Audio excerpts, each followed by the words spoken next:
ik in deze branche ben gekomen is eigenlijk door middel van mijn vader. Hij vroeg aan mij en mijn broer, willen jullie kickboksen? Toen woonden we nog in Nederland. Toen zeiden we van ja, doe maar. Toen zijn we eerst een jaartje op boksen gegaan. En toen terug zijn we verhuisd naar Suriname en dan zijn we op kickboksen gegaan eigenlijk. Zo is het een beetje gegaan. Volgens mij toen was ik 9 jaar toen ik begon met boksen. En mijn broer was dan 11.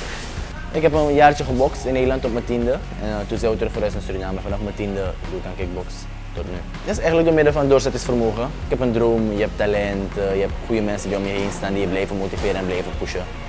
Dus zo mijn ouders, mijn vader, mijn moeder, broers, zussen, vrienden, familie, iedereen die ondersteunt je. En het voelt gewoon goed aan, je hebt talent, je hebt liefde voor de sport en ik hou van winnen, als ik het zo moet zeggen.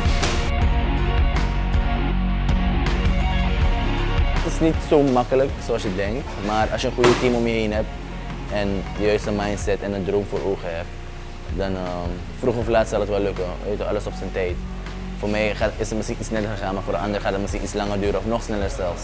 Weet je, dus je kan de toekomst eigenlijk niet voorspellen. Ik had gedacht, na 5 jaar zou ik nu pas mijn glory-contract tekenen. En na 5 jaar ben ik glory-kampioen, dus het gaat soms sneller dan gedacht. Dus je hebt de toekomst eigenlijk niet in handen. Het heeft ook te maken met vaderlandsliefde natuurlijk. Ik heb een tijdje ook weer in Nederland gewoond. De afgelopen 3 jaar heb ik in Nederland gewoond om toch stappen te maken in mijn carrière. Want in Suriname had ik geen wedstrijden of geen doorgroeimogelijkheden meer. Ben ik toch verhuisd naar Nederland.